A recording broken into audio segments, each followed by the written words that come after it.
बिस्मिल्लाहिर्रहमानिर्रहीम। Dear students, अस्सलाम वालेकुम। जैसे कि SOC 301 का GDB ओपन हुआ है और उसका जो सोल्यूशन है इसी वीडियो में मैं बताऊंगा। और बताने से पहले मेरी रिक्वेस्ट है उन स्टूडेंट हजरात से कि जिन्होंने अभी तक साइकोलॉजिस्ट कम्युनिटी यूट्यूब चैनल को सब्सक्राइब नहीं किया तो काइंडली कर दें और वीडियो को लाइक करें, क्लासमेट के साथ शेयर करें। फर्दर ये है कि हमें इंस्टाग्राम, ट्विटर और टिकटॉक में फॉलो करें, फेसबुक पेज को लाइक कर दें। और साथ में यह है कि अगर आप मॉडर्न और इस्लामिक साइकोलॉजी के हवाले से जानने में इंटरेस्टेड हैं तो Inner Psychoflix YouTube channel powered by psychologist community इसको सब्सक्राइब करें, वीडियो को लाइक करें, क्लासमेट के साथ शेयर करें।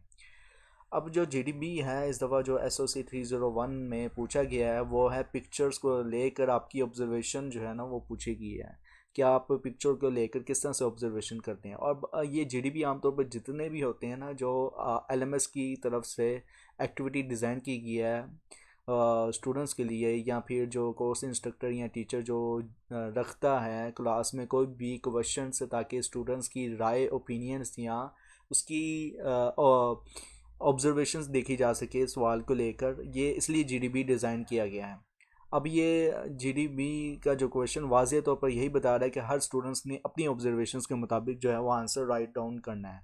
अब जो कुछ मैंने ऑब्ज़र्व किया इस पिक्चर को लेकर, ये पूरी पिक्चर आपको स्क्रीन पे शो हो रही है, तो इस पिक्चर को लेकर जो कुछ मैंने ऑब्ज़र्व किया ये सब कुछ मैं बताऊंगा इसी वीडियो में। और सबसे पहले क्वेश्चन जो है वो डिस्कस कर लेते हैं पिक्चर को लेकर। तो क्वेश्चन कुछ इस तरह से पूछा गया कि स्टूडेंट के लिए ज़रूरी है कि वो ऑब्ज़र्व करे जो दी गई पिक्चर है और राइट डाउन करे 5 किस्म की ऑब्जर्वेशंस जो कि पिक्चर की बेस्ड पर हों, और ऑब्जर्वेशन स्किल्स भी, और ये जो आपकी ऑब्जर्वेशन स्किल्स को मुताबिक हो। ओके, अब ऑब्जर्वेशन जो स्किल्स है ये भी एक कोर्स है, हालांकि ये होना चाहिए और साइकोलॉजिस्ट कम्युनिटी इंशाल्लाह जल्द ही ऑब्जर्वेशनल स्किल्स को लेकर जो है कोर्स रखेगी फ्यूचर में। अभी जो है वो BCP, ACP और DMH एंड PCI जो कोर्स है वो साइकोलॉजिस्ट कम्युनिटी करवा रही है। अब जो मैंने आंसर जो है GDB का पिक्चर को लेकर कुछ इस तरह से इसमें दिया है कि अच्छा, एक चीज़ मैं बता दूं आंसर बताने से पहले कि मैंने ना आप स्टूडेंट्स की हेल्प के लिए ना नीचे जो है ना वो मैंने ज़रूरी नोट लिखा है, हाईलाइट पॉइंट से लेके एंड तक, ठीक है। तो ये आप स्टूडेंट्स की अंडरस्टैंडिंग के लिए कि 5 किस्म की ना ऑब्जर्वेशन स्किल्स होनी चाहिए। कौन कौन सी वो तो मैंने मेंशन नहीं की थी, लेकिन ये था कि मैंने इंट्रोडक्शंस में कुछ बेसिक्स जो है ना वो बता दिए, तो लिहाजा इसको मैं ख़त्म कर देता हूँ 5 की ऑब्जर्वेशंस को। फर्दर ये है कि अब मैं आता हूँ आंसर की तरफ। ओके, तो पिक्चर आपको सामने शो हो रही होगी और मैं पिक्चर को लेके ही मैं बताऊँगा कि क्या क्या ऑब्ज़र्व किया है, और आंसर जो है वो आपको जो कुछ मैंने ऑब्ज़र्व किया वो आंसर की सूरत में आपको शो भी हो जाएगा। ओके, तो ये आप डाउनलोड कर लेना, इसी वीडियो के डिस्क्रिप्शन में आपको लिंक मिल जाएगा, आप इस फाइल को डाउनलोड कर सकते हैं। ये मैंने आंसर भी किया हुआ है। फर्दर ये कि मैं आंसर जो है ना इस पिक्चर को सामने रखते ही मैं एक्सप्लेन करूँगा। पहली बात यह कि मैंने आंसर इन द स्टार्टेड जो है इंट्रोडक्शन कुछ इस तरह से दिया है कि इस तस्वीर का तज्जिया करते हुए ना क्लासरूम का माहौल, स्टूडेंट के रवैये और टीचर्स का जवाब देकर ना कुछ अहम बयानात किए जा सकते हैं। नंबर 1 पे यह है कि स्टूडेंट का शोर शराबा है, मतलब ये कि डिस्ट्रप्टिव बिहेवियर्स है स्टूडेंट्स का क्लासरूम में। क्लास का एक बड़ा हिस्सा मुख्तलिफ एक्टिविटीज़ में ना मसरूफ़ रहना होता है, जैसे कि लर्निंग हो गया या फिर सीकिंग लेवल का हो गया। ओके, तो कुछ स्टूडेंट्स पेपर एयरप्लेन्स जो है वो उड़ा रहे हैं, जबकि दूसरे लेसन से रिलेटेड चीज़ों में ना मसरूफ़ हैं दूसरे स्टूडेंट्स। और ये इस बात का इजहार करते हैं कि स्टूडेंट्स के जो ध्यान है ना कम है, और इनमें ना डिसिप्लिन्स और लर्निंग इन्वायरमेंट का एहतराम नहीं है। इसका ना असर टीचर की अथॉरिटी और पूरे क्लासरूम की डायनामिक्स पर जो है वो पढ़ सकता है। और जैसे कि मैंने डिस्ट्रप्टिव स्टूडेंट्स बिहेवियर या अमंग डिस्ट्रप्टिव बिहेवियर्स जो है बिटवीन या अमंग जो है ना डिस्ट्रप्टिव स्टूडेंट्स बिहेवियर्स अमंग जो है ना वो मैंने मेंशन कर दिया है। ओवरऑल टीचर का जो है वो मतलब कि टीचर रिएक्शंस क्या है, टीचर के तासुरात किए हैं क्लासरूम में। तो टीचर का बॉडी लैंग्वेज जिसमें वो गुस्से या नफ़रत का इजहार कर रहे हैं, और मुंह पर स्ट्रिक्ट एक्सप्रेशंस और हाथों को क्रॉस किया हुआ है, मतलब कि अपने लव हैंडल्स या बेली पर रखे हुए हैं ऊपर, मतलब कि जो है वो साइड लव हैंडल्स पे रखे हुए हैं हाथ, और स्ट्रिक्ट मुंह पे रिएक्शंस आप देख सकते हैं स्टूडेंट स्क्रीन पे आपको शो हो रहा है पिक्चर में। और ये दिखाता है कि वो और इस जो टीचर हैं ये दिखाते हैं कि इनका जो रवैया है वो गैर मुतमीन है। और टीचर का जो रवैया ये भी है कि नॉन वर्बल कम्युनिकेशन क्लासरूम में ना कंट्रोल वापस लाने की कोशिश को रिफ्लेक्ट करता है टीचर का ये रवैया। अच्छा, ये आमतौर पर नॉन वर्बल कम्युनिकेशंस जो है वो पॉइंट है एक किस्म का टीचर का जो रवैया है। टीचर को ना इस सूरत हाल को मैनेज करने में ना मुख्तलिफ या मुश्किल हो रही है, ठीक है, बहुत ज़्यादा मुश्किल हो रही है, जो इनके ना इमोशनल वेलबींग और टीचिंग इफेक्टिवनेस को ना अफेक्ट करती है।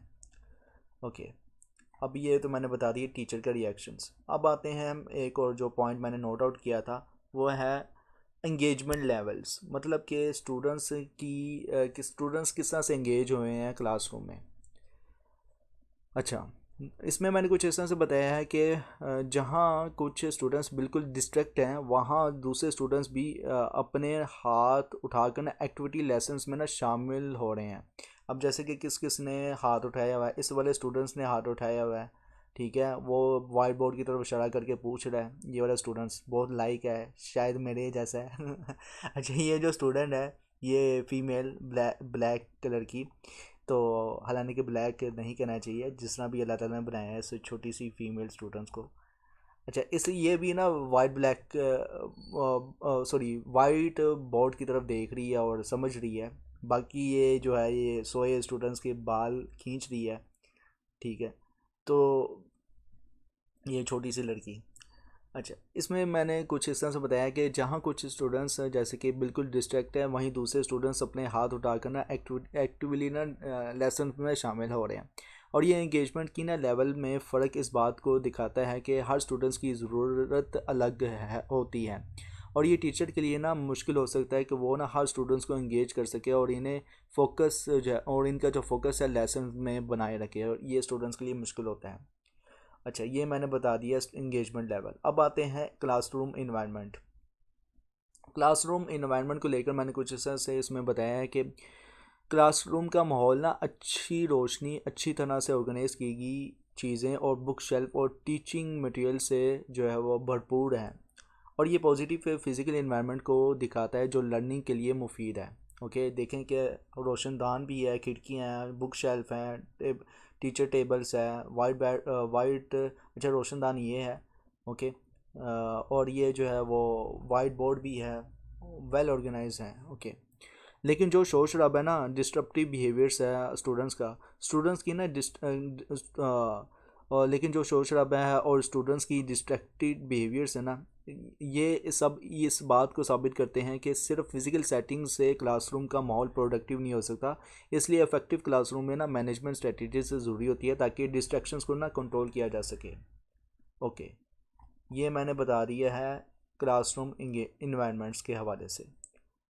आगे है टीचिंग कंटेंट एंड स्ट्रेटजी।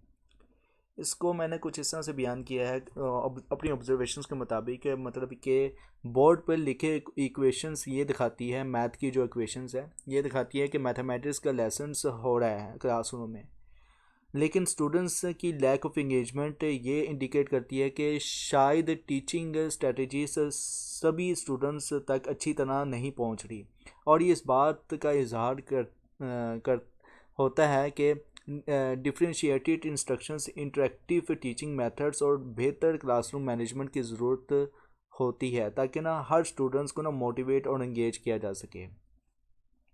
तो ये देख लें कि मैंने अपनी ऑब्जर्वेशंस के मुताबिक बता दिया है। अब आप जो है ना वो अपनी ऑब्जर्वेशंस के मुताबिक इस पिक्चर को लेके जीडीपी का जो आंसर राइट डाउन कर सकते हैं, और एट द लास्ट जैसे कि जीडीपी का जो है वो कंक्लूजन भी होना चाहिए। अपनी डिस्कशंस को क्लोज करने से पहले जो है वो कंक्लूजन लाजमी रखें ताकि आपका जो स्ट्रॉन्ग ओपिनियंस हैं वो टीचर को पता चल सके। और मैंने जो कंक्लूजन कुछ इस तरह से इस पिक्चर को लेके दिया है कि ये तस्वीर एक ऐसे क्लासरूम को दिखाती है जहाँ स्टूडेंट्स बिहेवियर्स और इंगेजमेंट की जो है वो चैलेंजेस देख रहे हैं, और इस बात को ज़्यादा अहमियत देती है क्लासरूम मैनेजमेंट और टीचिंग स्ट्रेटजीज़ कैसे बेहतर बनाई जा सकती है। ये ओवरऑल पिक्चर्स सोशल वर्क के पर्सपेक्टिव से इस मसले का असल जो है वह सबब समझने की कोशिश की जाती है और पॉजिटिव स्टूडेंट टीचर्स इंटरेक्शंस को ना प्रमोट करते हैं ना टीचर को ना ऐसी स्ट्रेटजीज दे दी जाती है जो हर स्टूडेंट्स के लिए इंक्लूसिव और रिस्पेक्टफुल लर्निंग इन्वायरमेंट बनाए। ओवरऑल ये था जीडीपी का सलूशन। कैसा लगा कमेंट्स में लाजमी बताएं। इंशाल्लाह मिलते हैं नेक्स्ट किसी जीडीपी असाइनमेंट या प्रैक्टिकल के सलूशंस में या किसी शो लेक्चर्स की सीरीज़ में या किसी अच्छी वीडियोस में। Till then thank you so much. Allah हाफिज़।